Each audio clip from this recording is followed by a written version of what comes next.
decentralized finance. Hi, Marc, how are you?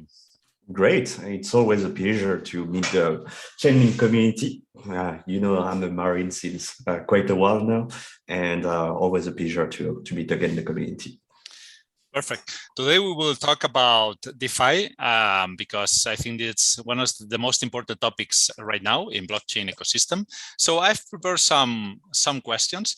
And first of all, I want you to introduce yourself. A lot of people knows about you, but for who doesn't know about you, could you introduce yourself, please?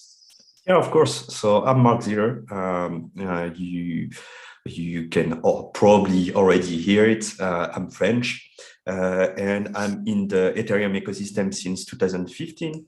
I created with a few friends Ethereum France, developer-focused community in France all around Ethereum. We created the ETCON, then ETCC conference that happen every year in Paris, which are the biggest European conference.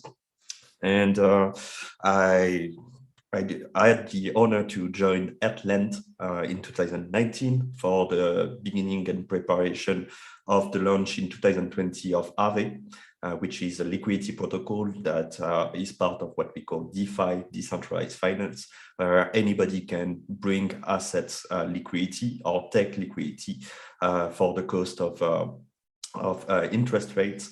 And you can do that a Saturday, 3 a.m. It's completely seamless. You can do that no matter who you are, from where you are. And that's what we call decentralized finance. So you are French, I'm Spanish, talking in DeFi in English.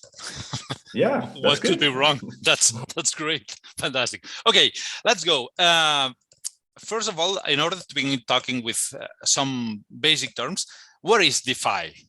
What is decentralized finance? So decentralized finance, the whole idea is to bring back finance and ownership of their assets to everyone. So right now, most people, when you have some money in the bank, you know that there's some money out there, but basically the bank use your money, play around with it. We learned that very well during the 2008 crisis. And you get nothing in return, or when you get a return on that, it's like a penny on a dollar. And the whole idea of DeFi is to kick out the intermediaries, have direct on-chain protocol that are permissionless, that are open source, where you can verify what happened, where you have auditability. So on AAVE, you can track every single dollar and every single position of the protocol, which have reliable architecture. And for example, in order to know the price of the asset onboarding inside AAVE protocol deployment, we use Chainlink, which is the industry standard. We were one of the first one in DeFi to integrate Chainlink, and it's like a bromance with the Chainlink ecosystem since day one, and there's no way we're gonna turn back from that. And so we have reliable architecture thanks to third-party partners, and there's basically no open, close. You come as you are, no discrimination. It's finance for everyone. Yeah, that's great. And I think that this new paradigm will be great because, for example, the other day I went to my bank and asked for a borrow of 20,000 euros, something like this. And they asked me, why do you want this money? I need I need some invoices for how to pay this. Why do you want this? So it's like, no way, I have AAVE. So and my links. Okay, so you've introduced DeFi. What are the decentralized exchanges? So decentralized exchange we are using crypto in centralized marketplace. The most known are Binance, Coinbase, FTX, and so on and so forth. Centralized exchange, you don't own your own assets. So basically, you give custody of your assets, of your Chainlink, for example, to a third party, and you trust them that they won't get away with it or they won't get hacked with it. And most of the time, everything is fine, but crypto history is full of stories where not everyone is honest or not everyone is serious about security. In decentralized exchange, everything happens on chain. So everything is auditable. And until the last second where, for example, you will do a swap in one of the main decentralized exchange, which are Uniswap, also SushiSwap or Bancor, which is a lot appreciated within the Chainlink community. You have full control of your asset. You never give up custody. And when you do a swap, you basically lose control of the money you want to swap to gain immediately control in the same block of the new asset you are basically buying. And that's a game changer as well, in the sense that you are always in control and you are in what we call a trustless environment. So you don't have to trust a third party with your money. So perfect. So I know that you introduced AAVE, but what is specifically AAVE for the people that doesn't know? AAVE is a liquidity protocol. So decentralized exchange allow you to swap assets directly on chain in a permissionless and trustless way. AAVE will allow you to provide and take liquidity directly in the same mindset, in the same ethos of what we call decentralized finance. So if you have some assets that are just sleeping on a hardware wallet or on a wallet, you can put that asset at work and basically provide liquidity to the whole market and say, okay, I have some USDC. They are not producing any yield right now. I will provide that to AAVE. And people that need USDC and have some asset they want to use as collateral, for example, Link, they can deposit their Link, use that as a security deposit, and basically borrow USDC and pay an interest rate, and that interest rate will go directly to the supplier of liquidity. So anybody that deposits on USDC, and it's a mutualistic system, so it's continuous yield. So you don't have to wait for a counterparty, a specific guy that will want your specific amount of USDC. Everything is within what we call a pool of assets. So it's continuous as long as there's some liquidity taken, there's some yield. Okay, those were the easy ones, the easy questions, Marc. Then here we go, the hard ones. What we should expect on AAVE version 3, recently approved by AAVE's community governance? So the first version of AAVE was a game changer in the ecosystem when we released that in January 2020, because we created like a few things that were not existing before in decentralized finance. For example, we created the flash loans, so the ability to take very large amount loans in the context of one transaction. It was widely used for arbitrage, for position rebalancing, and basically became an important piece of the infrastructure of the decentralized finance ecosystem. We created the A token, so when you deposit asset on AAVE, you get a yield directly inside your wallet without having to withdraw the yield earned. So if you deposit 100 USDC, every second you will have slightly more than 100 USDC in your wallet, and you have nothing to do. That's something we created. On the borrower side, we created the stable rate that were not existing before us. So instead of having volatility in the rate, so you borrow at 3%, and because there's a liquidity crisis, you end up in the loan that costs you 25%, which can be difficult. You take a stable rate that is slightly higher in cost. Instead of paying 3, maybe you will pay 5. But even if there's a liquidity crash, you will stay at 5%. So all of that were game changer and contribute to the AAVE success 2 years ago. And with V3, we tried, and I think we are delivering game changer features. One of them is that compared to 2 years ago, now we live in what we call the multi-blockchain world. It really makes sense to stay open-minded in our ecosystem right now. And there's a lot of people in crypto that are what we call maximalists, that say Bitcoin is the best and only Bitcoin should exist, or Ethereum is the best, only Ethereum should exist. And for both of us, that I think we can consider Chainlink and AAVE as infrastructure project. it doesn't make sense to be a maximalist, because there's services and there's people out there that want to use those services, and they should be accessible without discrimination to any possible network. And there's a lot of people in the Chainlink community, for example, that are very active on Avalanche, which is not Ethereum layer 1. And when you use AAVE on Avalanche, you have less transaction fee. You still have the Chainlink price feed, so the best possible architecture to securitize the protocol. And you just have another flavor of AAVE, because it's really important to stay agnostic. So V3 will basically, all this multi-blockchain world, we call that the multiverse. And the whole point of AAVE V3, one of the key features is what we call portals that will allow users to move their liquidity seamlessly between networks. So if you have some Chainlink on Avalanche and you find an opportunity, because I publish on my Twitter a chart, and maybe we will talk about that, about a yield farming opportunity on Phantom, but your money is on Avalanche. Right now, the only thing you can do, unfortunately, is to move back your Chainlink to Ethereum layer 1, and that would probably cost you $200 of transaction fee. Then move from Ethereum layer 1 to Phantom, your Chainlink, and that will probably cost you, again, $200. So that's unacceptable. Only millionaires can do that. And DeFi is finance for everyone. So if it's only finance for millionaire, I'm not interested. I don't want to spend 15 hours a day in front of my computer just to create a new finance for millionaire, because the old finance is already for millionaires.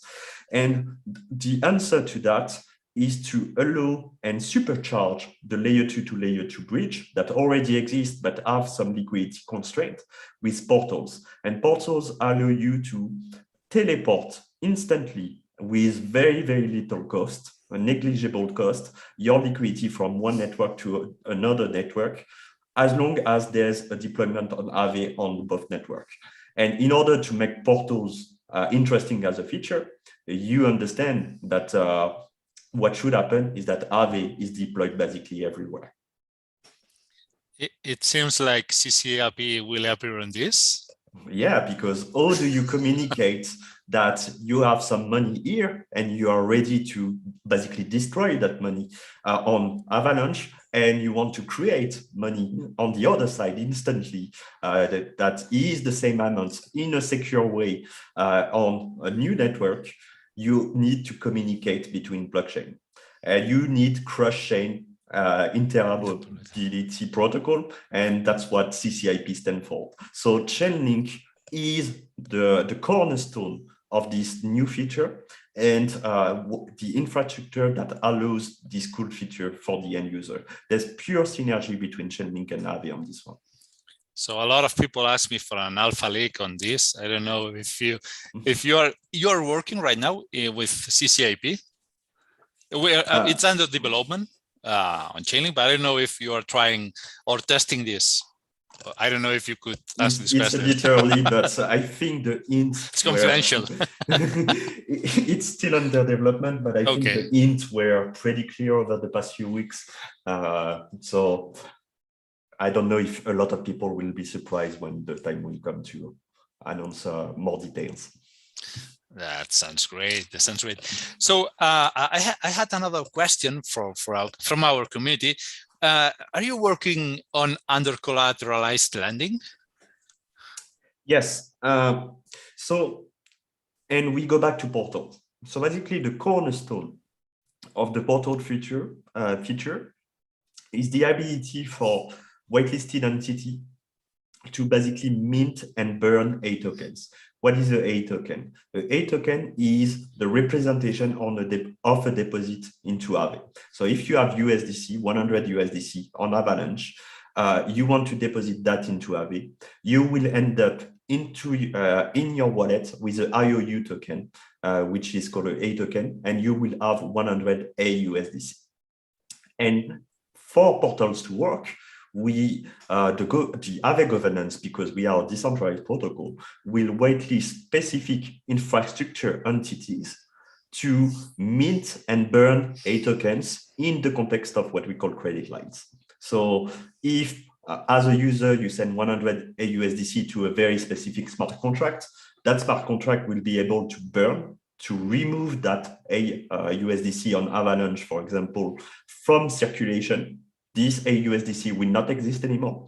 And they will be able, because they basically understood that set of rules and they are within the security of the protocol. And because the infrastructure allowing that is very secure with trusted partners, they will be able to mint out of thin air a USDC on the other network that doesn't have an underlying asset at this point of time, but those entities will just do settlement asynchronously. So basically what happened in the portal feature is basically an under-collateralized loan, a no collateral loan in a very specific context, because basically you get the money on the new network before the settlement happened. And that settlement can happen every week or when there's $10 million of volume that is reached. It will happen there differently depending on the entity and the architecture, but that's already a principle of under-collateralization.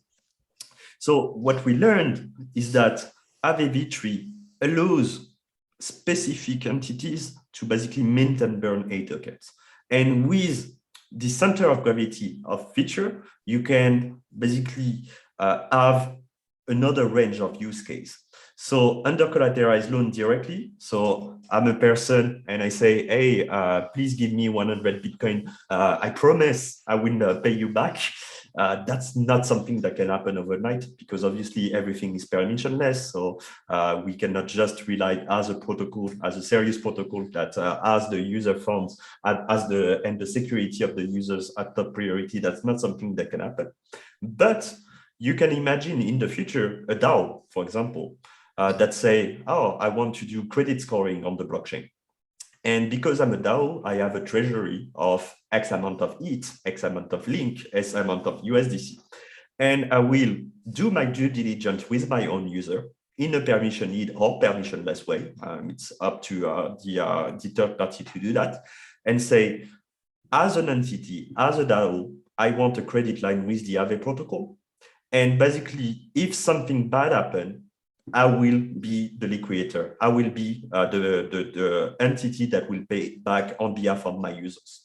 So basically, the protocol can have a credit line, the DAO can have a credit line with the AAVE protocol, then use that credit line to distribute under collateralized loan to their own users. And if one user defaults, they basically act as a backstop, as a fail-safe, to make sure the AAVE protocol is safe and the whole ecosystem itself.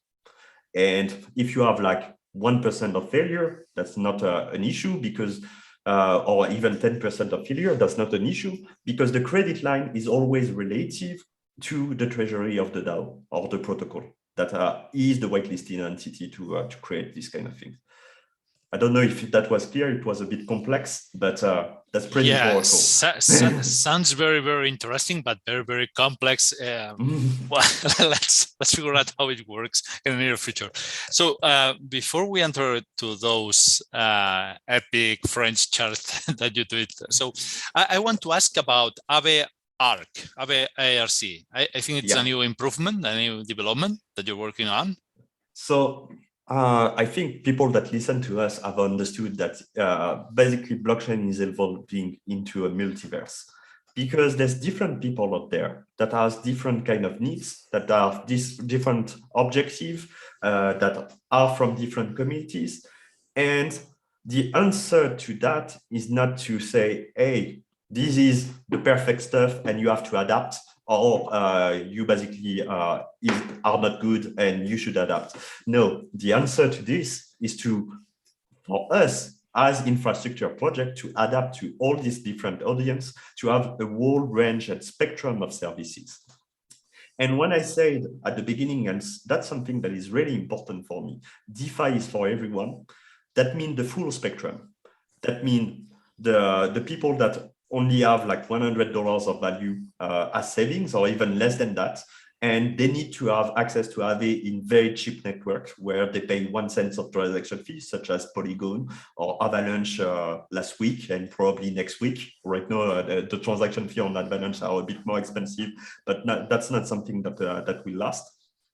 The people that are regular investors, I will say, between like $10,000 and $100,000, that can afford more transaction fee. They can afford maybe Ethereum layer 1 or a bit more expensive networks. And also the other part of the network, the billionaires that don't care about paying a transaction fee on Ethereum layer 1, and the institution that basically represents a lot of small people or normal people into one big bag, which is an entity, a regulated entity. But those guys in that part of the spectrum, they are constrained and challenge that are different than the little guy that just play around with $100 on his own accounts and this kind of thing. And basically, ARC is the answer as well on that side of the spectrum to say, okay, guys, you have regulation needs, you need some compliance comfort zone.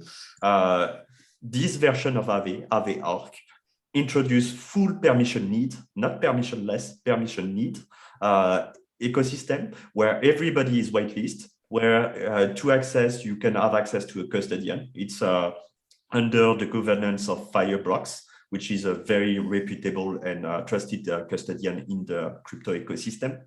And you can have a deployment where you know that everybody inside that deployment is fully compliant with whatever is inside your comfort zone.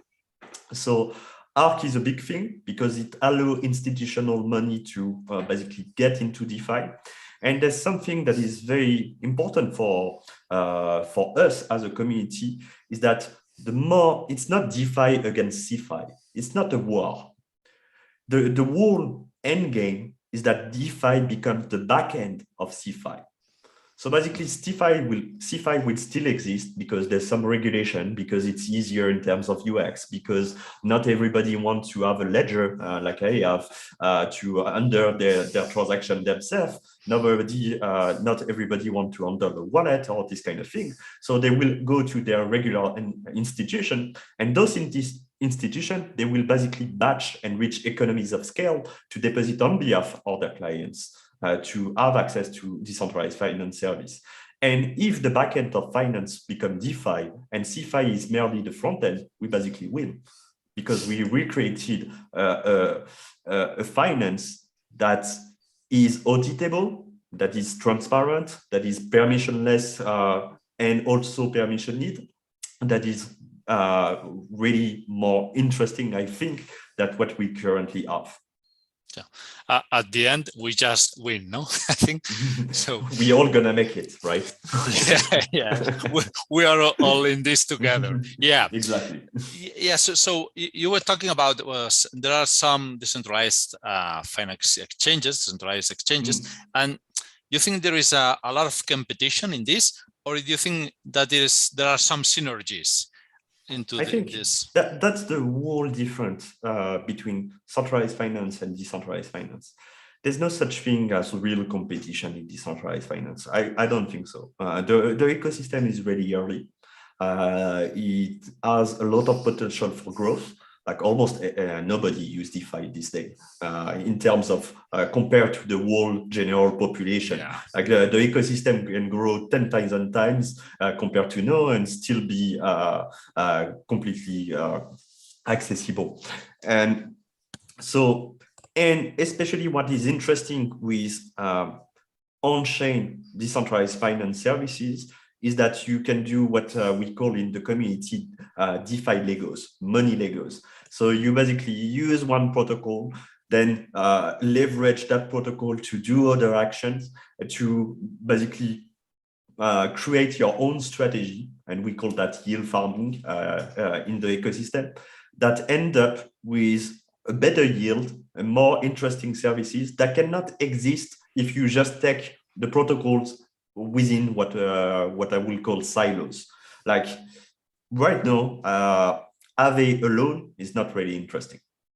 If we deploy on a network, like a new blockchain, if tomorrow AAVE create a new blockchain and deploy there alone, it's not really interesting, because you deposit some link into AAVE, for example, you borrow some USDC, and then what do you do with it? You are alone in the blockchain. You don't have Curve to get a better yield. You don't have Uniswap to swap or Bunker to swap. You don't have a yield farm. The whole point of DeFi is the synergies, is the composability between the protocols and also between the networks. Know that portals is just around the corner. And that's the whole value proposition of DeFi, is that we all in this together, like for real. It's not just a meme. It's that the addition of all these protocols together are making the whole stuff really more interesting. Yeah, that makes sense. Yeah, absolutely. So that we finished right now to talk about DeFi in terms of basics, and now, man, you have to show me how to do those. You tweet, you have a daily dose on Twitter of your epic strategies via French chart. So I want if you could show us some use cases that you find, if you're able to show this demo, because it's fantastic, and I am just amazed on this. I didn't understand nothing, to be honest. just you will see, it's not complex at all, and I'm pretty confident that most people, at least 90% of people that will see this video, they will be able to do it themselves right after. Okay. Let me share my screen. Yes, this is gonna be interesting, guys. Just 1 second. So if you want this kind of strategy, I publish them like almost once a day on Twitter. Yeah. And I try to be open-minded and blockchain agnostic. So sometimes I publish on Avalanche, sometimes on Ethereum Layer 1, sometimes on Phantom or Arbitrum or Polygon. So if the strategy of the day is not interesting to you, just wait a little bit, and probably the next day you will find another one that is better for you. This also, one is, excuse me, Marc. Also, I know that some people post on their tweets on Lego Finance and ask you about this. What do you think about this French chart that I've made? No. Yeah, and that's really, really cool. And we basically created the French chart hashtag, and that's something you can follow on Twitter. And it's basically a world movement now. There's a lot of different people that publish strategy. So if you don't like mine, just check the other guys. You go to French chart and you will see a lot of different people that will publish stuff. In which software it's made, French chart? I think it's Xdraw. I don't know how it's. So yeah, it was Escalidor. And so it works this way, and I will just show you up. Let me go back there. Yeah, I was, and I will show you one strategy which is pretty simple. And so this one is based on Avalanche. It's the most recent one. There's other ones. Unfortunately, it was victim of its own success. So you don't earn as much anymore. You earn 50%, but 50% still good. Yeah. Excuse me, Marc. I cannot see this French chart from Avalanche right now on the screen. What can you see on the screen right now? Your Twitter. Yeah. And on the Twitter, there's no picture? No. Okay. Let me stop the sharing. Maybe I'm not sharing the right screen. And start again. Yeah. Let's for this demo, let's imagine that I have like $1,000 and I want to right now, I could see it. You can say it? Yeah. Okay. Yeah, okay. It's okay. So when you see it that way, it may seem a bit complex, but it's not. And in a few minutes, you will be able to do it the same way. Obviously, it was super profitable for the first couple of days. and 2,000%. And obviously that cannot stay. It's not sustainable to have like 4-digit yields on decentralized finance, especially on stable coins in low risk strategy. So right now it's I check and it's 50%. But 50% is still good. It's better than what we have at the bank, I guess. Yes, right now you have to pay on the bank to have your money in. Yeah, that's true. What is important, what I'm about to show you is a strategy that includes reputable protocols, but that doesn't mean there's no risk. There can be an issue with AAVE. It never happened in the past, and I hope it will stay that way. And we do everything possible to make sure with security audits, continuous, and we have high security standards, but zero risk doesn't exist. The cost and the yield of this is what happened tonight. It can go up and down in value in the future, and it's impossible to predict. And nothing we do together tonight is financial advice. We invite you to do your own research. Please consider this as an example and more about the mechanics of how we do things, and not publicity, marketing, or endorsement of the protocol we are sharing tonight. It was important, but you know. Okay. So, excuse me, Marc, just on the title, I have a question. What is APY? It's annual per annum yield. I don't know in English. Well, basically the yield that you can expect if the situation stay like this for a whole year.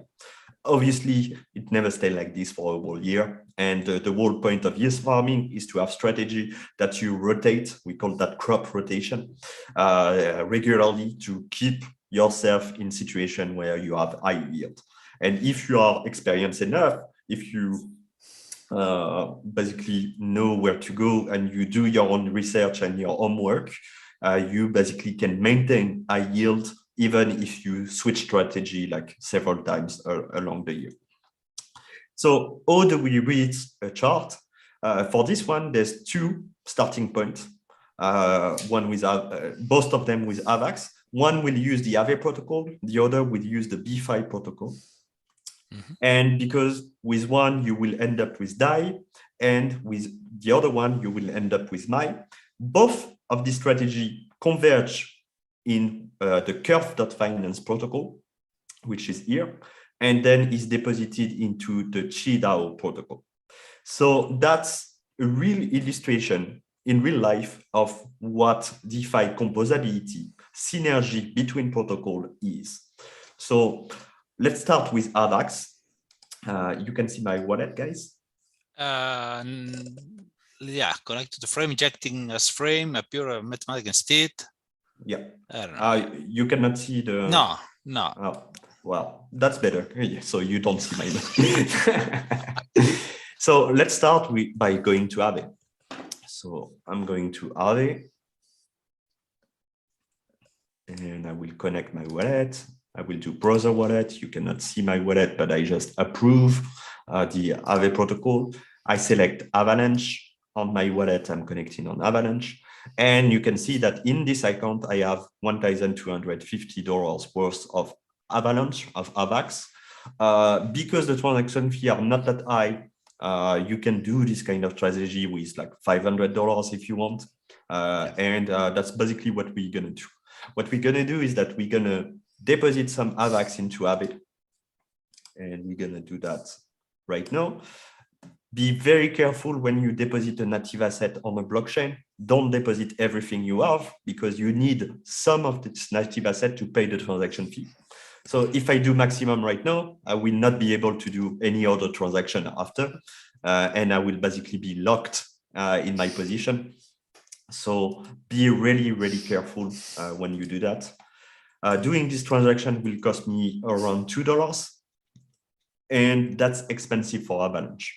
Usually it's less expensive than that. The network is a victim of its own success these last few days, but that you can expect those prices to go down in the future. So I did the transaction. I signed the transaction. I signed the transaction with a ledger. I hate the ledger company, but they have the best product.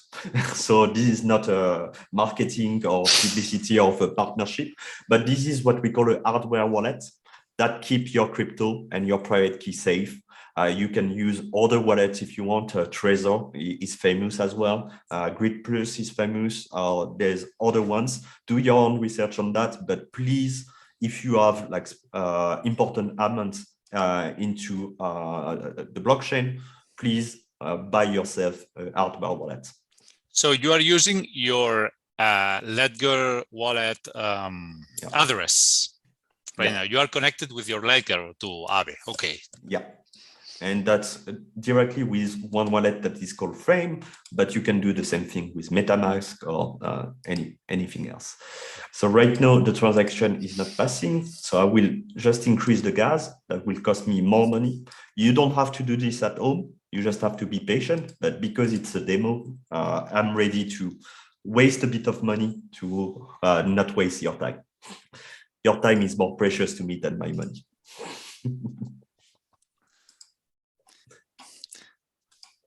Maybe with that demo, you will earn some money.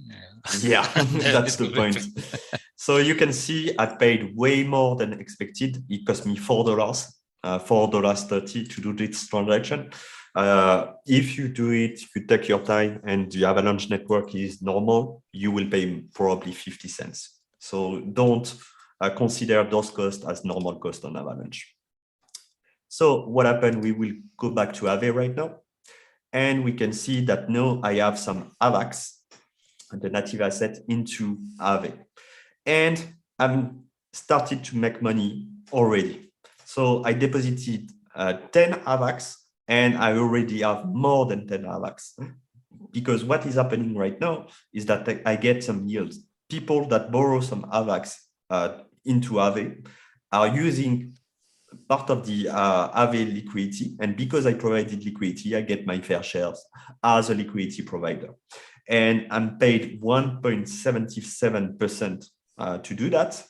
But because the AAVE on Avalanche network protocol is new, and the Avalanche Foundation is doing what we call Avalanche Rush, there's also liquidity mining incentive, so basically subsidies to incentivize people to use the Avalanche network. And those subsidies are right now of 12.46%.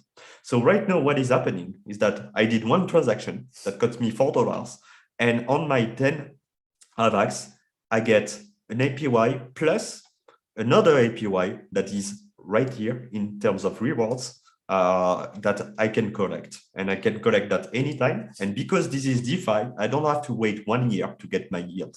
I can collect it right now. I can withdraw right now. And if I withdraw, I will get more than what I deposited.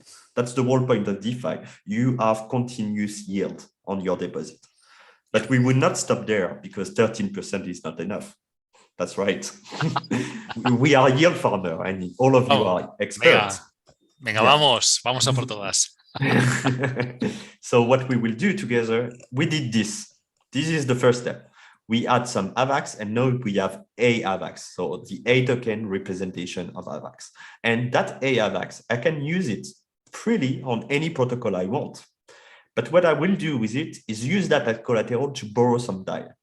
DAI is a stablecoin. It's a non-speculative asset based on the USD, and why DAI is always worth $1. So what we will do together is that we will go back to AAVE and borrow, and we can see that I can borrow up to 570 DAI. So up to, because I have a collateral worth a bit more than $1,000, I can borrow 570 DAI. But Marc, excuse me, you could use DAI or USDC or USDT depending on whatever I want. Yeah. You could choose the best one, no? Yeah, and that's precisely what we're gonna do together.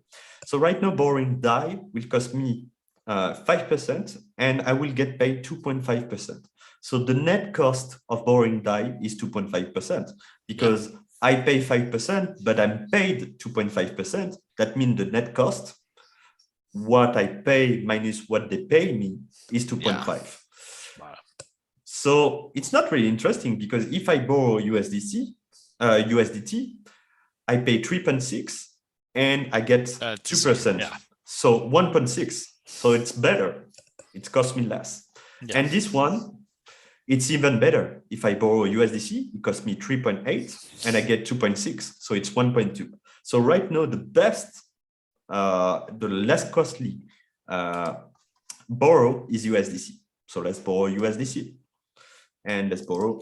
If you want to use DAI, just to follow the picture. Oh yeah, yeah, I can do that. Yeah, let me check one thing. I will tell you what I use. A good yield farmer is all about optimization, right? So this is the next step. Don't worry, I will explain everything. Yeah, no. But I think this is the feature of finance, because it's like if you know how to do it, you don't have to work. And if you have an amount of money, interesting money, maybe you could you could live or you could pay your rent via DeFi. That's what I do, but I really want to emphasize on the fact that it's not without risk. And please do your own research. Yeah. And what we do is just an example. So I will borrow.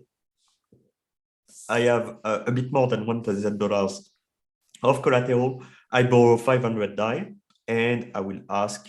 Let me just make sure that I'm connected. Yes.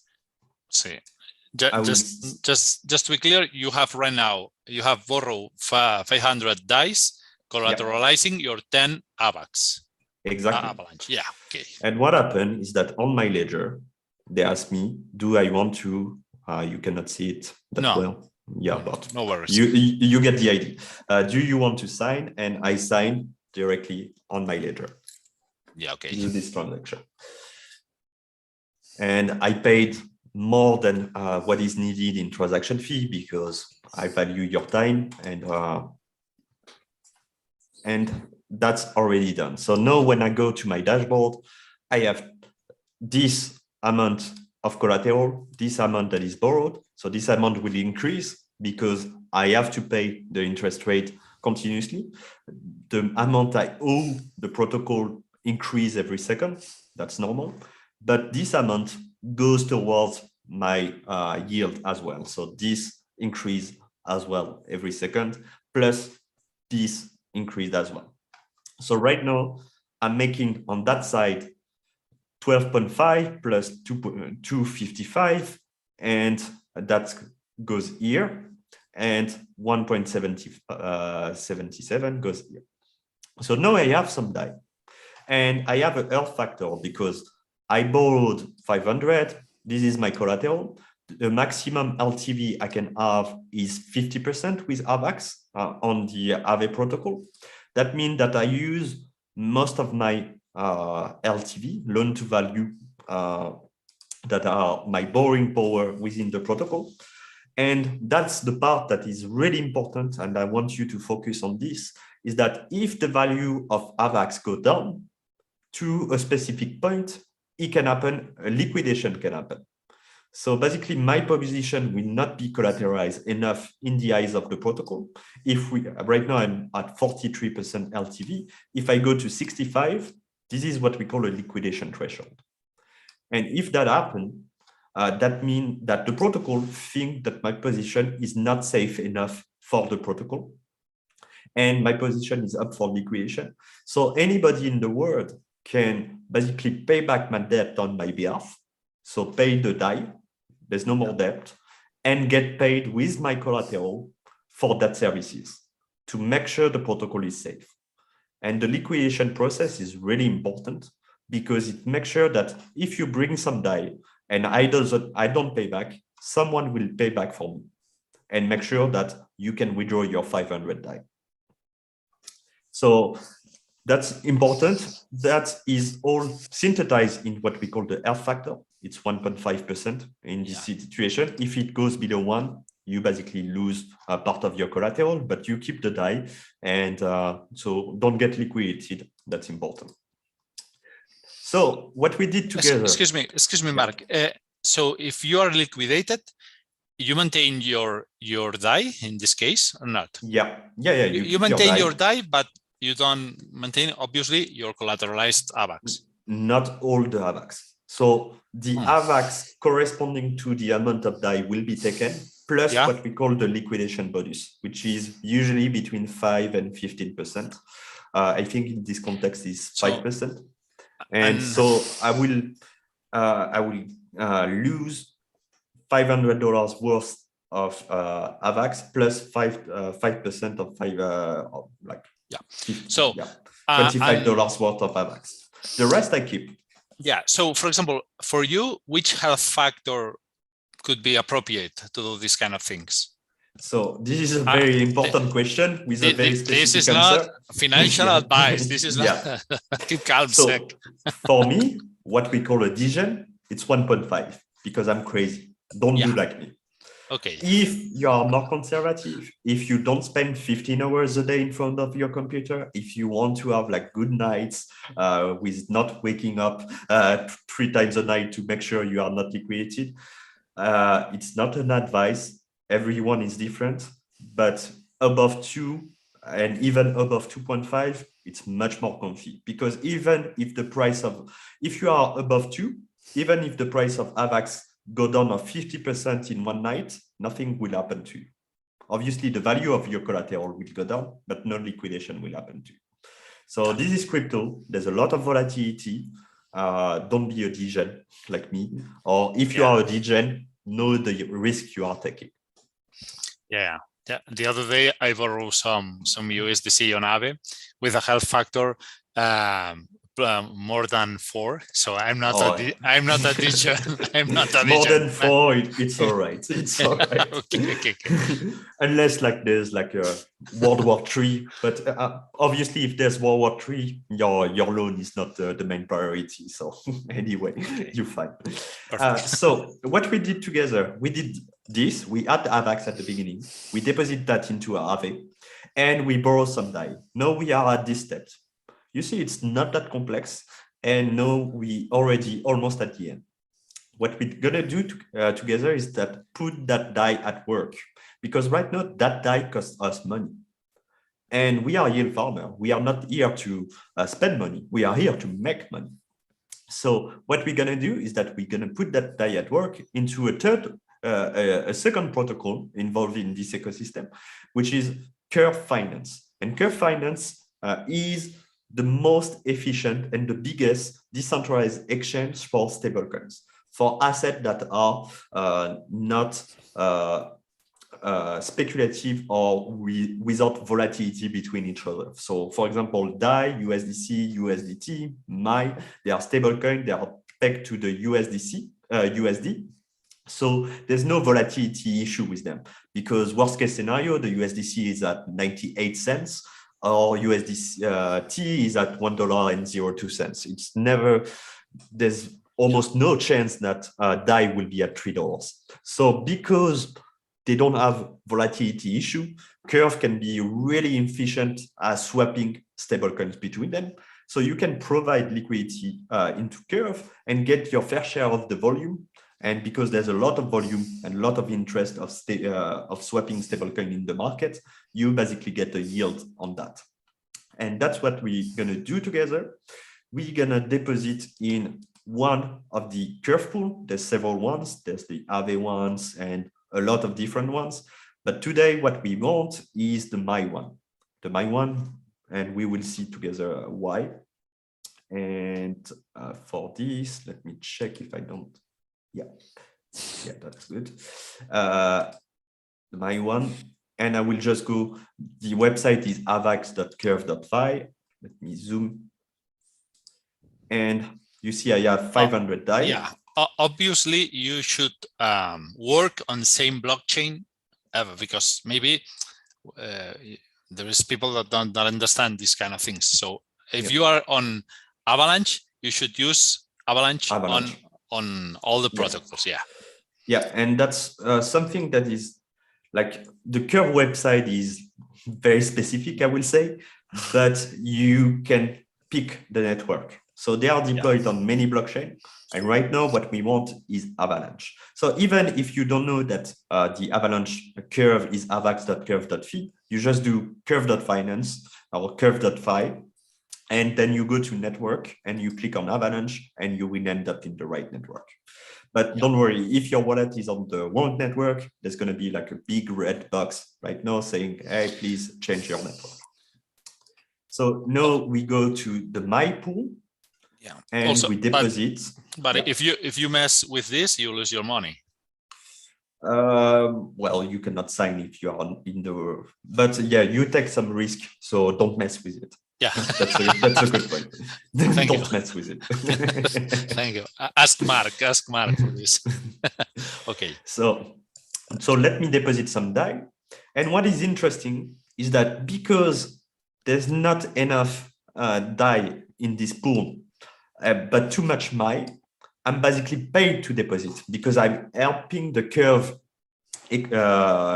pool to rebalance, because what the curve pool is to have like exactly the same amount of each and every asset. So I'm getting paid 0.5% immediately just because I deposited it on it. So let's do that. So this is not an API, that's money I get immediately. I sign on my ledger. Yeah. And doing that is not free in the sense that I get 3% doing that. So that's not too bad because it cost me 5% to borrow. And because I deposit in this, I get 3%. So I reduce my cost of 5% back to 2%.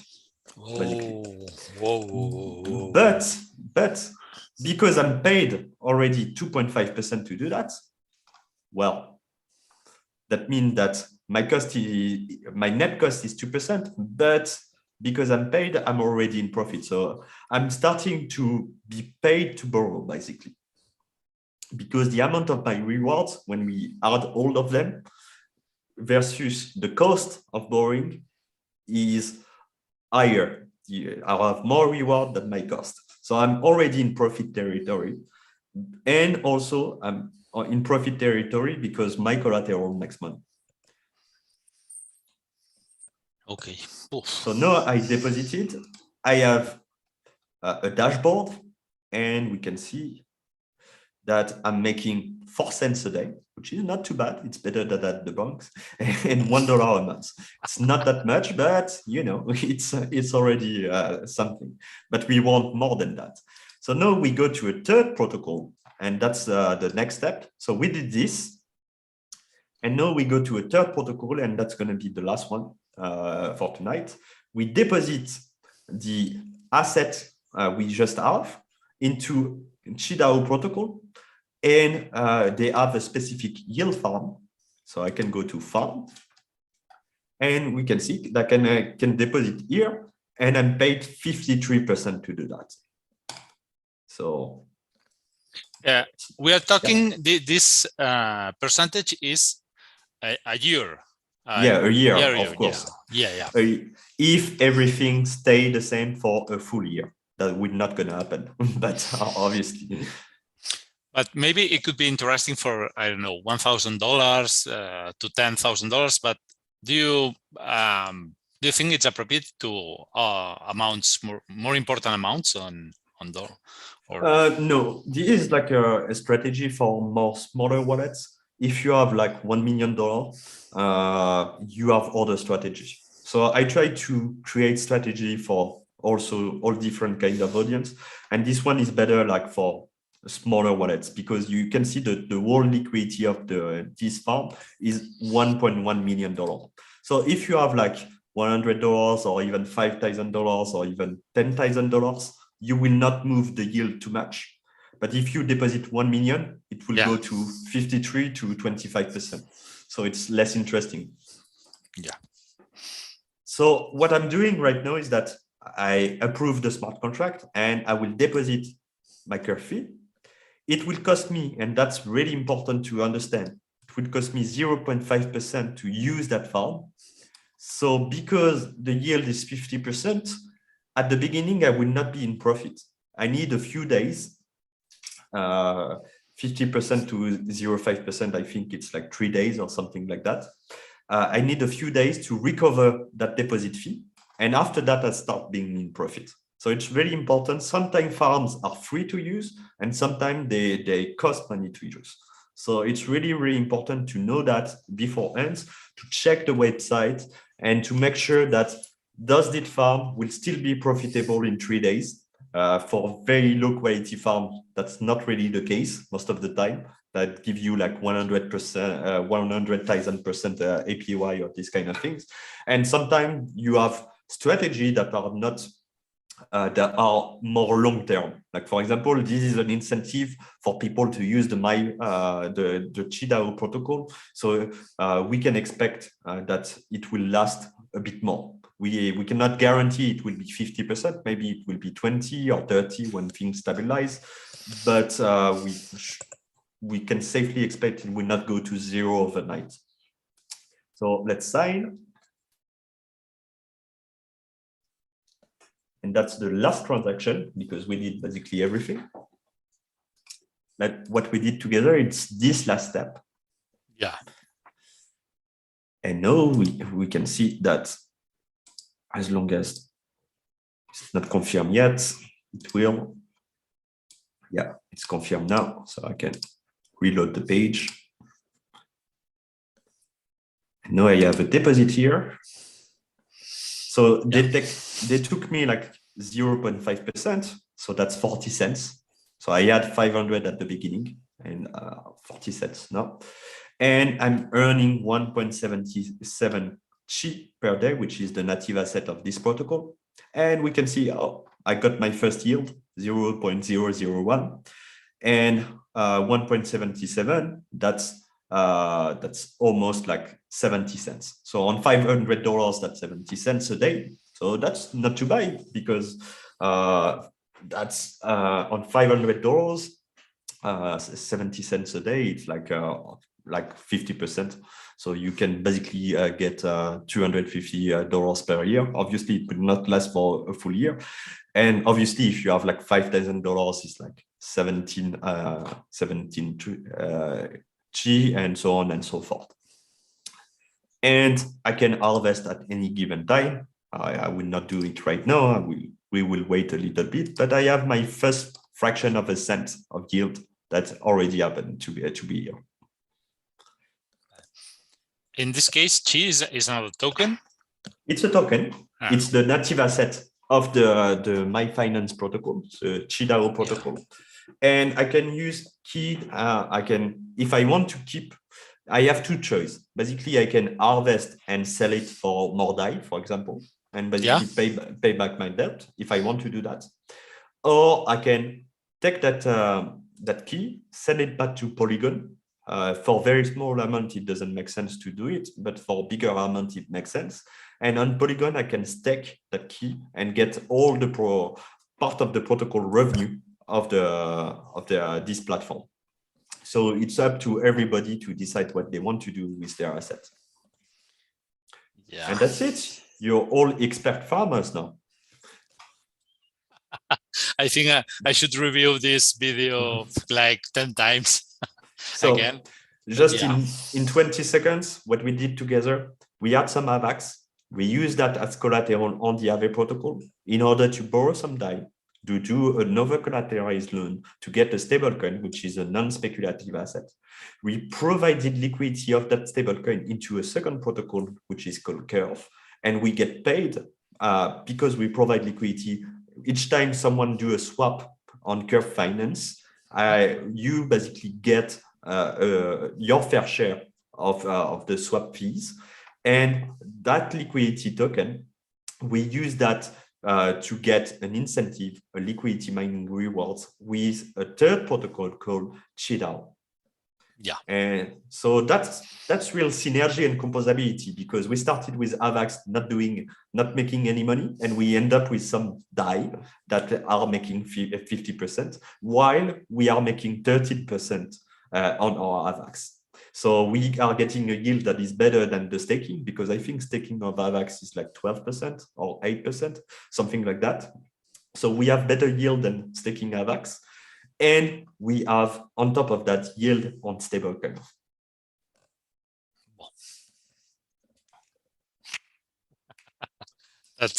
That was amazing, Marc. Thank you very much, because I think it was very interesting for all our communities.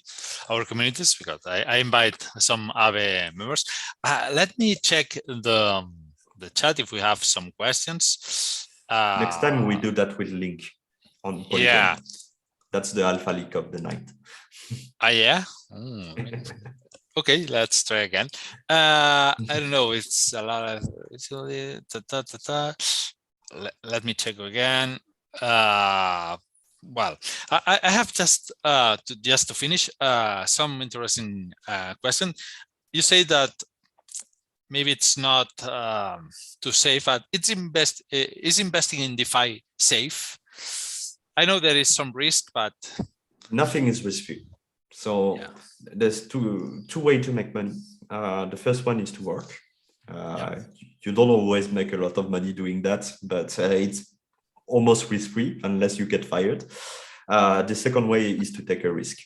And your risk is that there's a chance, and sometimes the chance is small, sometimes the chance is big, that you will see less money than what you put yourself in. And anybody telling you there's a third way, that you basically can make money without risk and without work, is either the government, because they can do that, they have the cops and the army, or a scammer. Yeah. Or maybe it's the same thing, but we don't do politics here, right? Also, the last question, Marc, thank you for your precious time. In your opinion, when will DeFi go mainstream?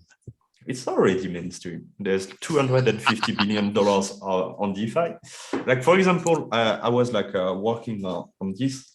Like the main saving plan in France, it's called the Livret A. It's like everybody have that here in France. It's like the basic stuff. You get 0.5% yield, and the state makes sure that it's risk-free. So you don't get a lot of money. It's below inflation, but that's the number one saving plan in France, among other things. And for example, obviously, when you deposit on this Livret A, you don't buy crypto. It doesn't work that way. But part of that money goes to several state-related, French state-related entities that does investment, that does infrastructure, that does like housing and things like that. And one of them is investing directly in crypto projects. So it's already by proxy, like if you have some money at the bank, there's a small chance that part of your money is already working in the crypto ecosystem. Yeah. Obviously, it's a very, very small fraction these days. Maybe that fraction will grow. Maybe it will disappear. We cannot answer. But I think the creation and the expansion of an auditable, permissionless, without discrimination, without friction, without intermediary finance, it's something that benefits everyone. So if something is truly beneficial, I don't see why it won't grow in the future. Yeah, I agree with all this that you mentioned. So we have an hour chat, so perfect. So I just want to thank again you, Marc. That was amazing.